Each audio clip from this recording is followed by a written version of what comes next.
I now hand the conference over to Mr. Prakhar Sharma from Jefferies India Private Limited. Thank you, and over to you, sir. Hi. Good morning, good afternoon, and good evening, everyone. Thank you for being on this call. I have the pleasure of welcoming the management team of Indiabulls Housing Finance Limited, led by Mr. Gagan Banga, Vice Chairman, MD and CEO, as well as Mr. Ashwini Huda, Sachin Chaudhary, and other senior members of the team to help us understand the developments at Indiabulls Housing Finance Limited and the way forward. Without much ado, I will hand it over to Gagan to take us through it. Thank you, Gagan, and over to you. Thanks, Prakhar. A very good day to all of you, and welcome to this investor update call. I hope all of you and your families are doing well and safe. We began the institutionalization process of Indiabulls Housing nearly 2 years ago and took concrete steps towards achieving best-in-class corporate governance standards. As financial institutions, which ultimately handle public monies, as they mature, they have to go through a process to both upgrade and create the right perception around corporate governance and transparency. We have been doing this in a step-by-step manner, and we believe now Indiabulls is ready for what we internally call Indiabulls 3.0. To implement on Indiabulls 3.0, as step 1, Mr. Sameer Gehlot, the founder and promoter of Indiabulls Housing Finance, relinquished chairmanship of the board in August 2020, and Mr. S.S. Mundra, ex-deputy governor of the RBI, assumed the position as the non-executive chairman of the company. The company since then has also appointed Mr. A. Siddharth, who was a senior partner with Deloitte, Haskins & Sellis for over 30 years, to the board. He now chairs the audit committee. Other independent directors like Mr. Dinabandhu Mahapatra, ex-MD and CEO of Bank of India, Justice Gyan Sudha Mishra, retired Supreme Court judge, and Mr. Satish Mathur, ex-Director General of Police Maharashtra, have also been inducted into the board to serve as independent directors. As step 2, we then redid all of our board committees to tighten the board oversight. All key committees are now chaired by independent directors with relevant experience. The board has regular and direct oversight on all key areas of executive operations. Step 3 towards implementing Indiabulls 3.0 was yesterday's stake sale by Sameer. This was a necessary step in drawing a firm line between ownership and management. Sameer sold 11.9% of his holding in Indiabulls Housing, thereby reducing his stake to 9.8%. We got several marquee investors, including Blackstone, to come into the transaction yesterday. As is common knowledge, Blackstone has partnered with other Indiabulls Group companies in the past, and we have a long-standing relationship, which gives us both hope and confidence that we will continue to deepen this relationship. And towards this end, we are hopeful of doing the following 2 things. In quarter 1 of fiscal 23, we will begin the operationalization of 2 alternate investment funds with global majors such as Blackstone and others, undertaking co-lending in the real estate space. We are talking to several global funds, and we are quite hopeful that with at least 2 of them, which may include Blackstone, we should be able to start a credit fund which creates credit flow opportunity to the real estate sector, which is a sector which is in requirement of very good capital, but that capital flow has completely stalled. The platforms will do new incremental wholesale real estate developer loans in a 1090 or a 2080 co-lending structure. We will not be exclusive to any one fund, neither will any fund be exclusive to us. It will be a classic co-lending structure. Our endeavor is to create two platforms. One platform will extend residential development finance, and the other will cater to near complete commercial developments, which then converts to rent-generating assets. We are quite confident that both of these platforms will begin contributing to the bottom line from the next year itself. The other strategic extension of the stake sale from yesterday is to shortly convene an EGM and take an enabling approval from shareholders to offer board seats to significant shareholders, including the strategic investors who have come into the round yesterday. This EGM should get convened as soon as the board meets next week and proposes this to the shareholders. As step 4, Samir will step down from the board by the end of the fiscal. His communication in this regard has been filed with the stock exchanges, subsequent to which we will begin the process of depromoterizations once all the requisite approvals are in place. As step 5, in the next fiscal, we will do a strategic transaction with certain investors to ensure that the capital buffers of the company continue to improve, and we have a continuous flow of capital to support our credit ratings as well as our long-term growth.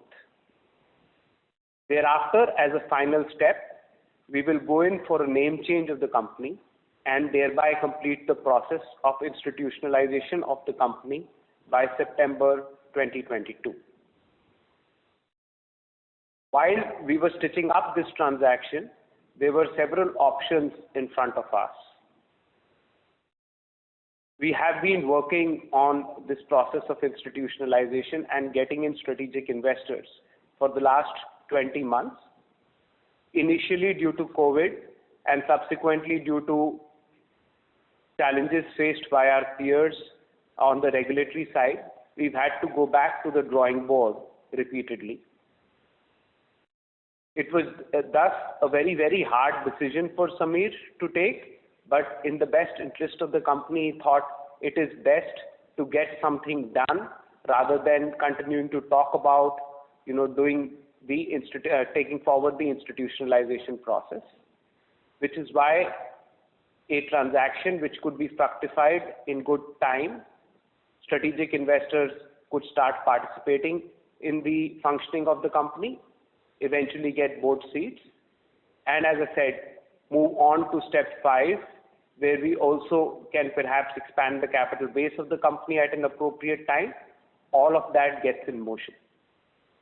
So while it was a tough call, it was a call where there was bias for action versus just doing discussions and trying to make models on paper. I will now cover the operational aspects and the strategy going ahead. Our focus through our asset-light model is to regain our position as a large originator of loans and drive total loan assets under management rather than balance sheet growth. With the macro having changed for the real estate sector and mortgage to GDP ratio still being at about 11%, we feel that there is a large opportunity in the mortgage industry and there should be a very sustainable macro for housing for the next 8 to 9 years. To elaborate on our strategy, I will first give you an update on our co-lending experience and what we are doing specifically as we speak. On co-lending, the company has spent the last 2 years in realigning its business model to the changed realities for NBFCs and now clearly has a head start on its asset-light business model. This collaborative model with banks is the way ahead for non-banks in India and is very much in line with how mortgage loan distribution happens in developed countries. With all our intended co-lending tie-ups operational, we will exceed our targeted 1,000 crores of disbursals through co-lending in quarter 3 fiscal 22, which is the current quarter ending in about 15 days. And for quarter 4 fiscal 22, as has been guided earlier, we have clear visibility of extending this 1,000 crore per quarter number to 1,500 crores per quarter. Our targeted split between co-lending and assets that we are originating to subsequently securitize has been a target of 66% for assets that we originate to subsequently securitize and 33% for co-lending. I am happy to inform that for the last 4 months, every month we are steadily achieving this target. In all, we will be disbursing over 3,000 crores of retail loans this quarter, going up to close to around 5,000 to 6,000 crores next quarter, with a third of it through co-lending. The rest will be on our balance sheet to be sold down once they achieve the regulatory minimum holding period, or MHP. This shall be our sweet spot mix going ahead and is being hugely facilitated by the regulatory clarifications and circulars which have been coming in since September this year. On AUM growth and profitability, we are focused on resuming profit compounding. We compounded profits steadily for shareholders for over 10 years and paid over 11,000 crores in dividends through the course of the 10 years. We want to make profitability and shareholder returns more predictable going ahead. AUM growth will resume from fiscal 23, as has been articulated earlier, from which point on AUM should grow between 15 to 20%. Thus, from the end of fiscal 22, where we estimate the AUM to end at about 75,000 crores, we should end fiscal 23 at about 90,000 crores on the back of roughly 30,000 crores of retail disbursements on a gross basis. And we should comfortably go past a lakh crore by the end of fiscal 24. On the back of the ROE accretive nature of the asset-light model, by the end of fiscal 24, ROE should go past 15% and then stay steady in the high teens. While we focus on co-lending and AUM growth, in order to ensure that our focus on a longer-term basis can be what is operationally crucial, we shall continue with the following 2 areas of focus as well. One being the reduction in our on-balance sheet developer loan book. We've guided that by the end of this year, a third of the book will be reducing over last year. And by the end of calendar 22, there should be a 50% reduction from where it was at the end of March 21. We are well on track, and I am happy to inform that quarter 3, which is the current quarter, is seeing very, very robust net reduction in the wholesale book. I am particularly happy with the way that progress is happening and has already happened till the 15th of December as far as the reduction in the developer loan book is concerned. The other big area of focus for long-term competitive advantage is our continuing emphasis on CapEx towards technology, which continues to help us drive reduction in our cost-income ratio and also to, in a viable manner, scale up our distribution.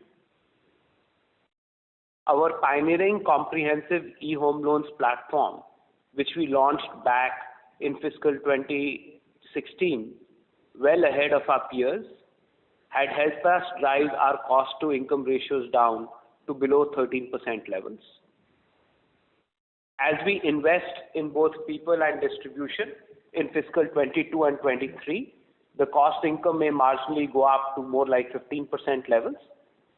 But with the technology implementation in play, we are very, very confident that by fiscal 25, we should be able to bring this back down to the current low teen levels, and then over the course of the next 2 years, get it down to sub 10% levels. That is where we see cost income ratio landing up. So the journey for the next 5 years is from the current mid-teen levels, the cost income ratio will go down to 10%. Through our lean tech-enabled branches, we are already expanding our branch network, adding cost-efficient loan sourcing offices across urban and rural geographies, which is riding on our co-lending relationships. And today, be it in a tier 1 location or in a tier 5 location, not only do we have the widest ever geographical distribution, but as has been highlighted in the past, the product portfolio in terms of our ability of being able to price a loan and yet make a reasonable spread at 7/4 thanks to co-lending, and to go all the way up to 11%. This kind of a wide product suite we've never had in our operating history, which we have, which is flowing through to the dispersal numbers which we are achieving, which is how co-lending is already trending at past 1,000 crores a quarter. As we scale up the business, we will hold on to the following tangible parameters of consolidation that we have been focusing on the last 3 years. We cannot take our eye off liquidity. We will continue to maintain an equivalent of at least 15% of our loan book as cash and investments, such that it covers our repayments very, very comfortably, ensuring a fully matched ALM with comfortable liquidity in the near, mid, and long term. The other area of focus has been to continue to build on a fortress balance sheet. Our capital adequacy levels at around 30%, high provisions, very low gearing of only 3 times, and our direction that gearing would remain restricted between 3 to 3.5 times is a commitment that we have given to all stakeholders, and this is something that we will continue to maintain as we grow our AUM. Our provision cover, which stands at about 5% of the loan book and is nearly 1.5 times of our gross NPAs, will continue to be an area of strength for us, and we believe our high provision covers will help us maintain our asset quality. Our asset quality has also marginally improved over the last few quarters. Now, with all the well-known forbearance provided by the Supreme Court, as well as the less known forbearance provided by local courts, thanks to COVID, is over, we expect recoveries to hasten up, which we are again witnessing in a very robust manner in the current quarter, which is quarter 3. With the strong provision and a reasonably high quality pre-provisioning operating profit, we believe, after having done a thorough scrub of our book, daily marking of NPAs or the new upgradation process that the RBI guidelines have prescribed, we do not expect any significant earning volatility to come in for the company over the medium term. Our credit rating trajectory has also stabilized. Soon after our first FCCB, CRISIL changed our outlook to stable. Soon after the second FCCB, ICRA also did so, and Brickworks has also given a stable outlook for our AA+ rating there. All of this has helped us in normalization of our liabilities program, whereby we have been able to raise money through banks as well as NCDs. And we are strategically using the public issue route to continue to tap and widen the resource base available to the company. In our last public issue, we raised around 800 crores, and we have another public issue ongoing as we speak. Our next target is to make a strong case for an upgrade to AA+, wherein we believe most of what is necessary has already been done from a perspective of capital infusion, board governance, etc. The company is also investing meaningful management time in building up a robust ESG program. We've already articulated our goals for fiscal 22 onwards. Much like India is speaking about a net zero program, we are also running a net zero program here as far as emissions is concerned. We are working with our employees to make sure that we are taking trainings as well as employee benefits to the next level. All in all, we believe with ESG, we will have a much more sustainable business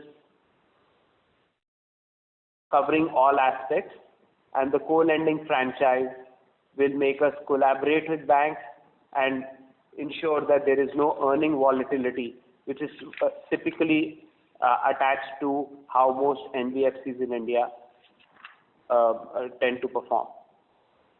On the whole, we are very excited for the future and look forward to getting the company back on the path of growth fiscal 23 onwards.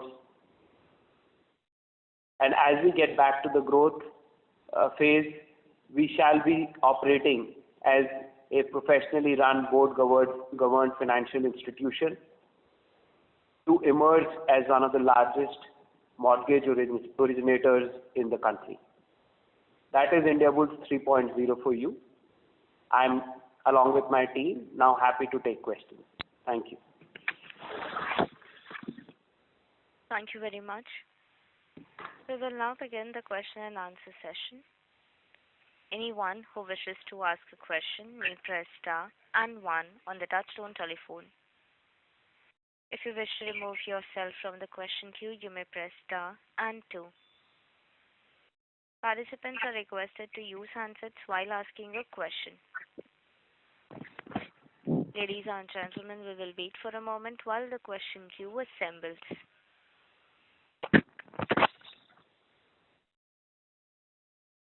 The first question is from the line of Prakhar Sharma from Jefferies. Please go ahead. Yeah, thank you. Gagan, I had a question that, you mentioned on the retail co-lending is scaling up. Also on the wholesale side, you have tied up with some global partners. Can you share some numbers around what's the current scale, what are the timelines that we are looking at, and maybe any economics that you can share? Sure. So we are, Prakhar, in the process of doing the tie-ups as far as the wholesale lending is concerned. The broad construct is ready with 2 global funds, but we have yet to ink the packs and get the whole thing in motion. What I had indicated was that with 1 or 2 or 3 of the global funds, for sure we will have this in full implementation mode within Q1 of fiscal 23. So we have matured in terms of asset selection, etc. I will hand over the phone to Ashwini to talk more about the wholesale co-lending platform, and subsequently Sachin, our Chief Operating Officer, who oversees the retail business, will talk about the retail co-lending platform. Ashwini is the Deputy Managing Director, and the entire wholesale business works under his supervision. So they are the guys who are best placed to talk about unit economics and everything else. Yeah, hi Prakhar. So Ashwini here. We've spent tremendous time building up this co-lending franchise, which is now up and running. We also parallelly have been working on this wholesale platform, where we've tied up with 2 large global funds for 1 residential platform and 1 commercial platform. So the way that works is we bring in 10% of the funds, whereas 90% of the fund would be lent by the fund in an AIF structure. And on our piece, we would earn a 5% spread, and on the entire asset we will earn 1.5% fee.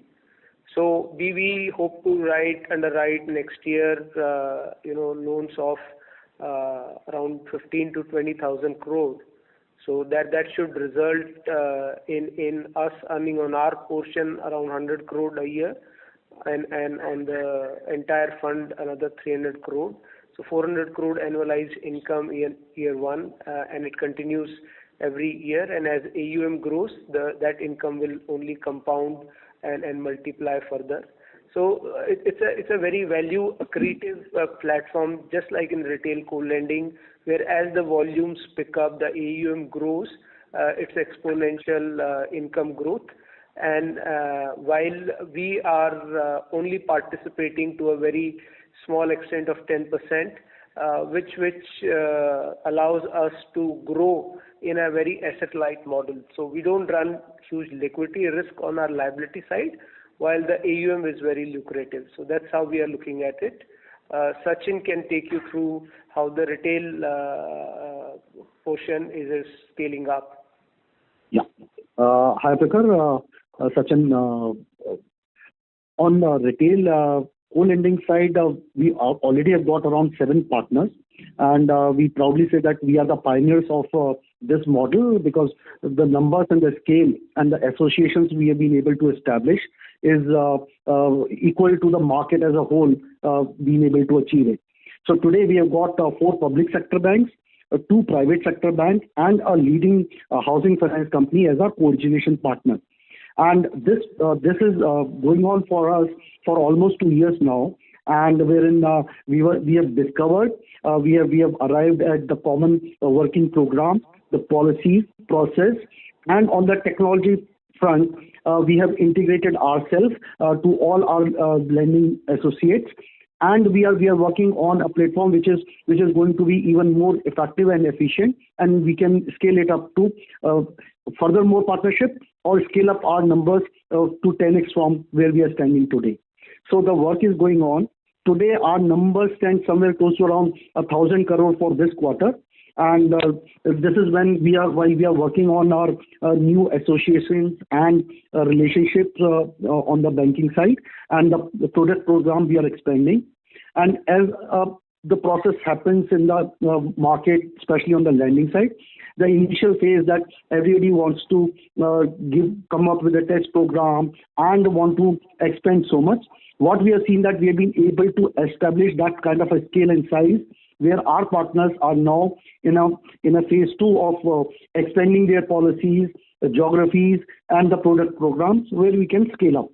So today we are very confident of reaching a number of around 1,500 crores in quarter 4, and from the next year onwards, our average rate will be somewhere close to around 2,000 crores to start with in the first quarter, and the whole year we are aiming to do around, if not more, will be around 10 to 12,000 crores. So that's what we are scaling up, and this model works in 80% gets sold off, 10% remains with us, and we have got a skin in the game. Our economies of scale has started catching up. Our margins have improved from where we were standing, doing it standalone on our balance sheet basis. And in terms of technologies, the solutions which are available in the market and the mutual solutions that we have arrived at, it is bringing in more efficiencies and cost reductions at our end. So net-net, the scale is now visible, and the model is tried and tested, and now we'll be looking for a next level of growth in next 3 to 6 months. Sure. Yeah. So anything further you wish to elaborate on? No, I think maybe I will take that offline, but thank you both of you for a very elaborate response. Thank you. Thank you. The next question is from the line of Dhiman Kothari from Invesco India Mutual Fund. Please go ahead.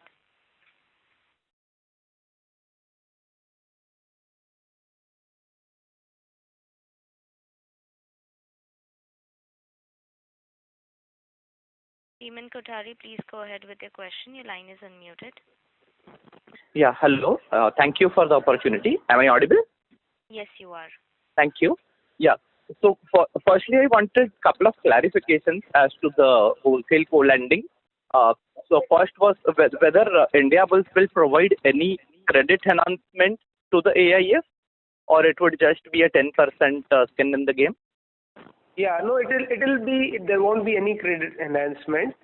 It will be, we would be only contributing 10% pro rata in funding, and we'll have pari passu on that funding along with the fund. So there is neither a credit enhancement or first loss, any kind of guarantee that is given.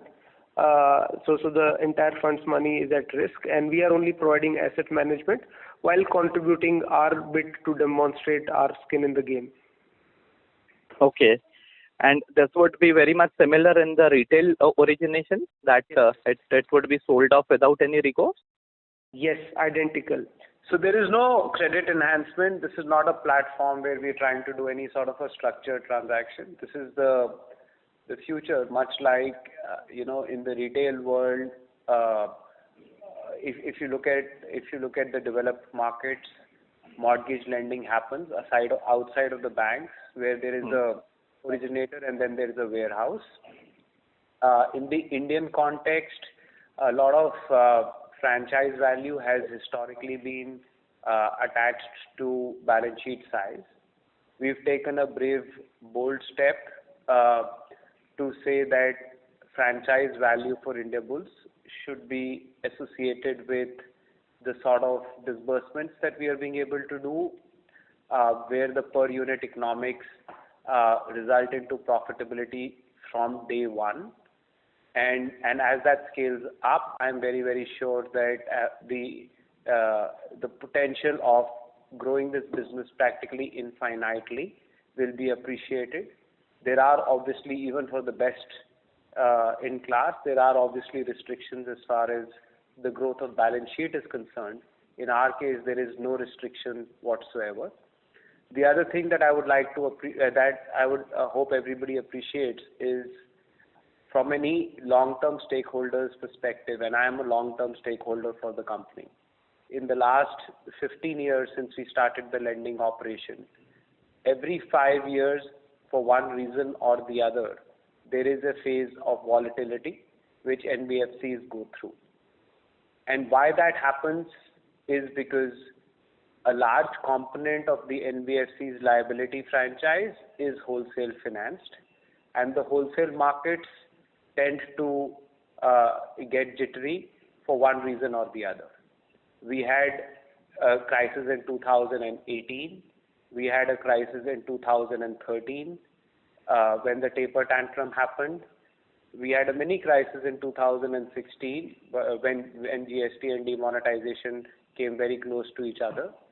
But 2018, -5, 2013, -5, 2008, and so on. Every 5 years, you will see, for one reason or the other, there is volatility in the wholesale markets, which results in volatility on the business on an overall basis. What cannot change is the fact that the wholesale nature of the liabilities cannot change. So in that context, we feel that we should move on and start valuing ourselves internally on the quality of our disbursals, on our net interest margins, on our return on asset, on AUM, focus on credit quality, and make the whole business infinitely scalable, sustainable basis on our credit quality, and no dependence on one significant partner. Thereby, we are doing business with 7 different partners, and focusing on technology and making sure that the data interaction that we have with all of our banks is so superior that a lot of their workload, which the executives in the branch otherwise need to do, is sort of outsourced to us. That is the value proposition on the retail side. Similarly, on the wholesale side, the idea is not to give a credit enhancement or a first loss guarantee. Any construction finance proposition today is hugely required. We have a macro tailwind as far as residential real estate is concerned.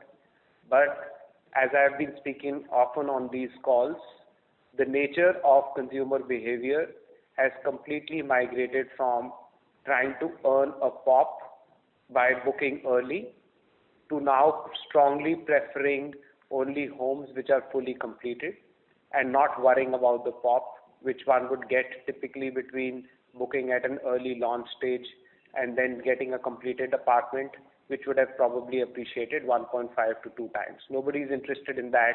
Everybody wants the certainty of a house.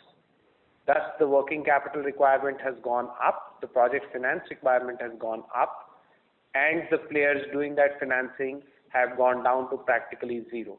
So it's a multi-billion-dollar opportunity. And in the first year itself, we believe that this can contribute to almost like 20% extra profit before tax for us, and then keep adding as a contributor. So, and the kind of funds that we are talking to about creating this sort of a setup have an ability of being able to pump in at least $2.5 billion a year into this segment. So overall, our firepower will be in the ballpark of $5 billion a year. Given that, one is very hopeful of the scalability of that. What we bring to the table is clearly a lending experience around the residential space and around the wider real estate space of the last 15 years, a portfolio which has performed stupendously well through a down cycle. Over the last 15 years, for the first 4 years, the residential cycle was up. For the next 8, it was down. For the last one, it is up. And yet the asset class has delivered for us a annualized 5% return on asset. These strategic investors, some of whom have also come in, have gone loan by loan into the book. They know exactly the quality of loans that we have done, and therefore are aware of the quality of assets that we have been able to create, which have certainly been impacted. There has been certain significant dilution of equity in the loans, but even today they are such that with the provisions, etc., that we have taken, we are in a very, very good position for this asset class to continue to perform for us, and thereby the confidence that the stock should do well, and therefore they come in as shareholders and subsequently help us set up a platform. So all in all, I think the setup for us is extremely good from a co-lending piece, and we are very confident that with the sort of a scrub that we've gone through for one reason or the other by multiple stakeholders, each time we go through a scrub, we get more confident ourselves that what we have done is right, which is why we are getting the backing, be it of our regulator or of our lenders or now strategic investors. And with each step, the management team's confidence continues to increase. One thing which is very crucial at this stage to highlight, while I'm sort of digressing from this question, from your question, is that as professionals, despite the headwinds that the sector faced, despite the specific headwinds that the company faced, it was very easy for professionals to run away to safer pastures, to less volatile pastures, to pastures with less stress. But given the fact that we had done these loans with our own two hands, we had built the franchise with our own two hands, the entire senior management team has stuck together. In the top 30 people in the organization in the last 3 years, I have not seen even one exit. And at this point in time, it is these 30 people together who are actually bringing on more talent to make sure that as the regulatory framework changes for the company, we are in a position to manage risk, manage compliance. As we intend to spend even more on technology, we bring in the latest technology architects as against just going along with a team which has perhaps now more dated experienced. This team has worked very, very well together, and that is the confidence which came to me when the promoter indicated that this is potentially a good step to take, at least we will move forward rather than in theory talking about doing a pref, doing this, doing that, all of which is good for the company but has some or the other challenge in the near term. We have moved forward and moved forward distinctly. What distinguishes Indiabulls Housing to others is our bias for action. In the past, in our bias for action, we have made certain mistakes. At this point in time, despite our bias for action, we are governed and counseled by a very, very wise set of directors who have a very well-rounded experience across all dimensions and aspects of business which impact the business on a day-to-day basis. And now with strategic investors also coming onto the board, shareholders need to have this additional comfort that their specific interests as far as shareholders are concerned are going to be protected by common sort of interests and representations on the board. So I think with this wide and wise counsel, with the flexibility that the team has, the maturity that the team has, and the loyalty that the team has, I believe we are well set to take care and full advantage of the very favorable macro.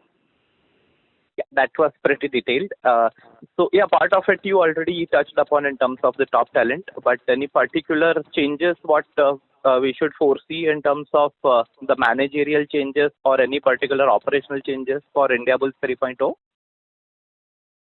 No, so as Indiabulls 3.0 plays out, in the top 30 people, which today cut across, the senior management, which is myself, the team which manages the retail function under Sachin, the team which manages the wholesale function, which will migrate to a AIF structure under Ashwini, Rajiv, Vijay, and Amber. All these people are just going to continue to do in a more evolved format. The most important thing for any NBFC to minimize volatility is the liabilities function, where I believe we have a brilliant team which has actually really done well through the crisis. Even when our name was under a cloud, we kept raising monies. When the clouds got cleared, we raised more monies. Our costs started declining. The team, along with the analytics team, worked with the rating agencies to get the ratings, our rating outlooks in line. That team led by Ashwin, I think that's very well staffed and supported under his watch. We certainly need to react to all the regulatory changes that RBI has brought about. So there we are doing two things. We are setting up an external advisory group, which would comprise of an ex-senior banker who was also one of the independent directors with State Bank of India, prior to which he retired as the chairman of a bank. We have another person who also retired as the CEO of a bank and a technology expert. This advisory group will guide the compliance function. We are splitting our risk and compliance function in order to be able to get this done. And we are doing significant additions to our technology function, splitting our information security function and a compliance function within information security, and for new developments, getting in new talent, which incidentally has already joined. So from a new talent acquisition, it is more around technology and compliance. And we would also seek external advice in order to, in a timely manner, implement all the regulatory overhaul, which otherwise comes into play from 1st October 2022. Okay, that was useful. I'll join back the queue. Thank you. Thank you. The next question is from the line of Subhradip Mitra from UTI Asset Management. Please go ahead. Yeah, hi. So sort of a data keeping question from my side. So there are a certain number of entities in the market where, there are covenants linked to Mr. Kellogg's shareholding. And if that sort of covenant obviously gets breached now. So just wanted to understand, what's the total quantum of such entities in, that outstanding, and what's the liquidity position so that, that can be taken care of? Thanks. The liquidity position of the company is fairly comfortable. We are extremely well provided. As far as covenants are concerned, we are working with each of our lenders. I've actually gone ahead and met with most of our lenders and updated them and gotten their verbal consent. So I do not see any covenant breach triggering even 1 rupee. I think it's a transaction which is being welcomed by all of our lenders. To my positive surprise, I've actually gotten feelers from some of these NCD holders who were otherwise holding back on fresh investments of NCDs to start looking at our NCDs again and making sure that they start the investment with this institutionalization process, which is giving them a lot of comfort. So I would state to the contrary. I think that you are going to see the NCD program on the longer end of the curve to start expanding as early as before the end of this month. Sure. Thanks. That helps. Thank you. The next question is from the line of Nischint Chawathe from Kotak Securities Limited. Please go ahead. Yeah, hi. Am I audible? Yes, you are, please. Please go ahead. Thank you. Thank you. Just a basic question, not sure if this has been discussed, but who would be classified as promoters now? I'm sorry, I could not hear you. Could you please repeat your question? I'm saying who all could be classified, which all investors would be classified as promoters now? So at this point in time, there is no change in promoter or control as we speak.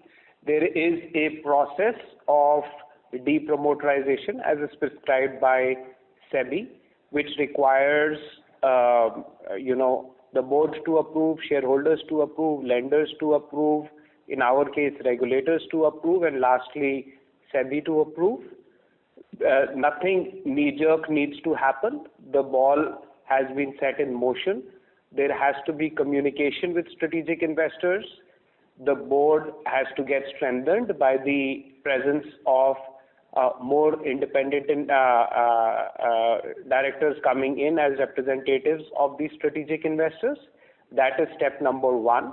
As Samir Gehlot has indicated in his notification to the stock exchanges, post the board getting strengthened further, he will look at, subject to requisite approvals only, he will look at stepping down from the board and then starting the depromoterization process. So as we speak, Samir Gehlot is the promoter of the company and is in control, and there is no change. The idea is to get the ball rolling, for which technically he could have only initiated the process as per SEBI guidelines once he goes below 10%. And the guidelines prescribed by SEBI also say that this is a process which has to happen over a period of time. You can't just be a promoter and tomorrow morning leave the organization as an orphan. There is a process where, the engagement with strategic investors has to become and transform itself from being one of financial investors to strategic investors, which takes time. And the proof of that pudding is in having people on the board, for which shareholder approval is also required. We've taken the first step, and I said there is, as I articulated during my comments, there is a step 2, 3, 4, and 5, which we will keep implementing over a period of time. And hopefully by September next year, the entire transformation in terms of depromoterization, having strategic investors, and moving on to being a company with no identifiable promoter would be achieved. So that was very comprehensive. Just one thing, was this something which has been discussed with rating agencies, or would that discussion now sort of happen on this? Uh, So with stakeholders who have guidelines as far as whether they can trade in the stock and not or not, and require disclosures with all such stakeholders, this communication and dialogue has happened more as also seeking their advice and feedback and reaffirmation that they would welcome such a move. I have personally shared this with all the relevant domestic rating agencies, updated them, and kept them in loop at every stage, including a day prior to doing this transaction. So they are well in loop. They will appreciate, as any rational stakeholder should appreciate, the institutionalization of a financial institution. That is the natural progression in any financial institution's life cycle. You can't have the individual bigger than the institution. You can't have ownership overshadow management. We all know that a very large portion of our financial industry actually suffers, despite doing a lot of very, very good work and having excellent talent on the ground, actually suffers for the overhang of ownership, controlling management. You cannot have that in a financial institution. And as we migrate on, having done fairly well despite all the challenges of the last 3 years, the management team has raised its hand together to say, we are ready to take on this challenge of having no identifiable promoter. We are ready to work with strategic investors. We are ready to work under the directions of our board and make sure that we create a world-class financial institution focused on distribution. Perfect. That was very comprehensive. Thank you very much, and all the best for Indiabulls 3.0. Thank you. I'll just take one last question if there is any. Are there any further questions? Sir, we don't have anyone in the question queue. All right. Thank you so much. I hope most of people's doubts would have been clarified, and we will continue to get your support. It is with mixed feelings. Samir and I have worked very closely together for the last 21 years. We started working together in an office which was even smaller than the size of the room that I sit in and currently and we speak, and in which 100 people used to work together. So from those humble beginnings, we believe we've created a reasonable, good, valuable franchise which has given a CAGR of returns of over 25%, has distributed dividends of over 11,000 crores, has had its shares of ups and downs, has been nimble-footed in changing product mix, in changing overall strategy, has focused on asset quality, and that focus, along with the focus on technology and people management, I believe are our biggest moats that we have created. We've embraced things early, such as co-lending and securitization. We have never allowed our ego to come in place, and we are putting it out there. Please value us on the basis of how we create a very high quality distribution franchise and scale that up. On that note, and with a very optimistic thought around Indiabulls 3.0, I thank all of you again and look forward to seeing you or interacting with you at the end of quarter 3 when we declare our results. Happy New Year and best wishes for the season. Thank you. Thank you. On behalf of Jefferies India, that concludes this conference. Thank you for joining us, and you may now disconnect your lines.